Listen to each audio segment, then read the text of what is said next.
Hello മക്കളെ, Hindi tips and ട്രിക്സിൻ്റെ പുതിയൊരു എപ്പിസോഡിലേക്ക് എല്ലാവർക്കും സ്വാഗതം. നാളെ ഹൈസ്കൂൾ അറ്റാച്ച്ഡ് ആയിട്ടുള്ള 6ാം ക്ലാസ്സുകാർക്ക് ഹിന്ദി എക്സാമാണ്. ഹിന്ദി 6ാം ക്ലാസ്സിൻ്റെ ഒരു വീഡിയോ മിസ് നേരത്തെ ചെയ്തിട്ടുണ്ട്. ഇന്ന് നമ്മൾ UP വരെയുള്ള സ്കൂളിലെ 6ാം ക്ലാസ്സുകാർക്ക് വന്ന ക്വസ്റ്റ്യൻസാണ് ചെയ്യുന്നത്. ഓക്കെ, എന്തൊക്കെ ചോദ്യങ്ങളാണ് വന്നിട്ടുള്ളതെന്നൊന്ന് നോക്കാം. നിങ്ങളുടെ കയ്യിലൊക്കെ ക്വസ്റ്റ്യൻ പേപ്പർ കിട്ടിയിട്ടുണ്ടാവും. എല്ലാവരും ഒന്ന് ഈ വീഡിയോ കാണുമ്പോൾ ആ ക്വസ്റ്റ്യൻ പേപ്പറും കൂടി ഒന്ന് എടുത്ത് വെച്ച് നോക്കുക കേട്ടോ. നിങ്ങൾക്ക് 6 ആക്ടിവിറ്റിയാണ് ഉണ്ടാവുക. 6 ആക്ടിവിറ്റിയിൽ ആദ്യത്തെ ആക്ടിവിറ്റി നിർബന്ധമായിട്ടും ചെയ്യാനുള്ളതാണ്. ഒരു പാരഗ്രാഫ് തന്നിട്ട് താഴെയുള്ള ചോദ്യങ്ങൾക്ക് ഉത്തരം എഴുതാനാണ്.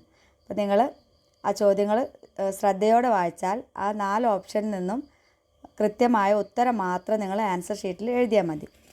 പിന്നെയുള്ള 5 ആക്ടിവിറ്റിയിൽ നിങ്ങൾ ഏതെങ്കിലും 4 എണ്ണത്തിന് ഉത്തരം എഴുതിയാൽ മതി. ഇപ്പോൾ ഇവിടെ ഒരു കവിത തന്നിട്ട് ആ കവിതയിൽ നിന്നും സമാന ആശയം വരുന്ന വരികൾ കണ്ടെത്തി എഴുതുക എന്ന് പറഞ്ഞിട്ടൊരു ക്വസ്റ്റ്യൻ വരും. ആശയവാലി പങ്ക്തിയാം ചുൻകർ ലിഖേം എന്ന് പറഞ്ഞിട്ട് ഒരു ചോദ്യം വരും. പിന്നെ അതുപോലെ കവിതയുടെ ആശയം എഴുതാനും വരും. അപ്പോൾ നിങ്ങൾക്ക് ഇവിടെ മുർജായ ഫൂൽ എന്നുള്ള കവിതയും ജമീൻ കോ ജാദു ആത്താഹെ എന്നുള്ള കവിതയും വളരെ ഇമ്പോർട്ടൻ്റ് ആണ്. അത് രണ്ടും കൃത്യമായിട്ട് പഠിക്കുക കേട്ടോ.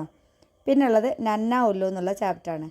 നന്ന ഉല്ലു എന്നുള്ള ചാപ്റ്ററിൽ കിസ്നെ കഹ, ഇതാര് പറഞ്ഞു, കിസ്നെ പൂച്ച, ഇതാര് ചോദിച്ചു എന്നൊക്കെ പറഞ്ഞിട്ട് അമ്മ ഉല്ലുവിൻ്റെയും നന്ന ഉല്ലുവിൻ്റെയും ആ സംഭാഷണം വരുന്ന ഭാഗങ്ങൾ നന്നായിട്ട് നോക്കുക.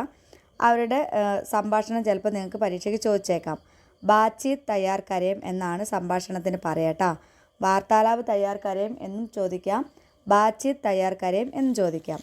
പിന്നെയുള്ളൊരു ആക്ടിവിറ്റി എന്ന് പറയുന്നത് നമ്മുടെ സെക്കൻഡ് പാർട്ടിൽ മാർച്ച് എന്നുള്ള പാഠഭാഗം ഉണ്ടല്ലോ.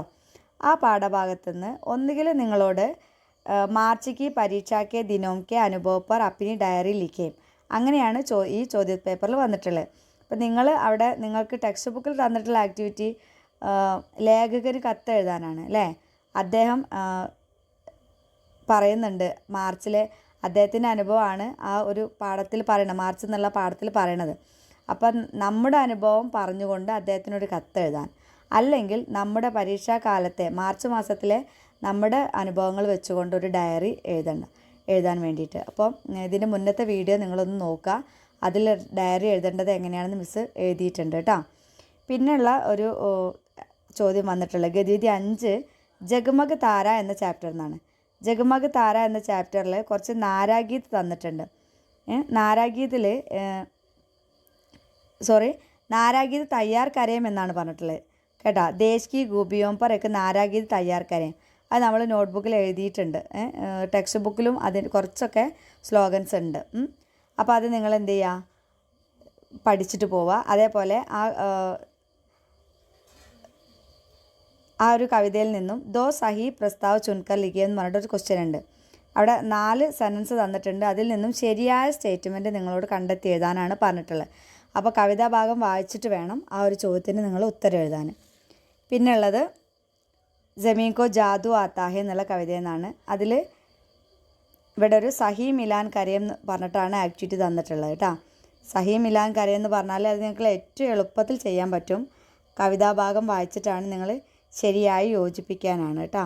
അപ്പോൾ ചേർത്ത് വരയ്ക്കാതെ നിങ്ങൾ എന്ത് ചെയ്യുക, അത് A കോളത്തിലുള്ള വരികൾക്ക് യോജിച്ചത് B കോളത്തിൽ നിന്ന് കണ്ടെത്തി എഴുതണം. അപ്പോൾ ഇത്രയാണ് ഈ ഒരു ക്വസ്റ്റ്യൻ പേപ്പർ ഉള്ളത്. അപ്പോൾ നിങ്ങൾക്ക് ഇത് കൂടാതെ പോസ്റ്റർ ഉണ്ട് അല്ലേ. പോസ്റ്ററൊന്നും ഇതിനകത്ത് ചോദിച്ചിട്ടില്ല, പോസ്റ്ററും ഡയറിയും ഒന്നും ചോദിച്ചിട്ടില്ല. എന്നാലും നിങ്ങൾ എന്ത് ചെയ്യുക, പോസ്റ്ററും ഡയറിയും ഒക്കെ പഠിച്ചിട്ട് പോവുക. പിന്നെ അതിൽ ഒരു ചിത്രം തന്നിട്ട് എഴുതാനുള്ളൊരു ക്വസ്റ്റ്യനും കൂടി കാണാറുണ്ട്. അതൊന്നും ഈ ക്വസ്റ്റ്യൻ പേപ്പറിലില്ല. അപ്പോൾ നിങ്ങൾ എന്ത് ചെയ്യുക, അതൊക്കെ ഒന്ന് നോക്കിയിട്ട് പോവാം കേട്ടോ. 2 വീഡിയോ നന്നായിട്ട് കാണാം. ഇതിൽ പറഞ്ഞിട്ടുള്ള എല്ലാ കാര്യങ്ങളും പഠിച്ചിട്ട് പോവാം. ഓക്കെ, അപ്പോൾ എക്സാം നല്ല രീതിയിൽ നിങ്ങൾക്ക് എഴുതാൻ പറ്റട്ടെ. All the best.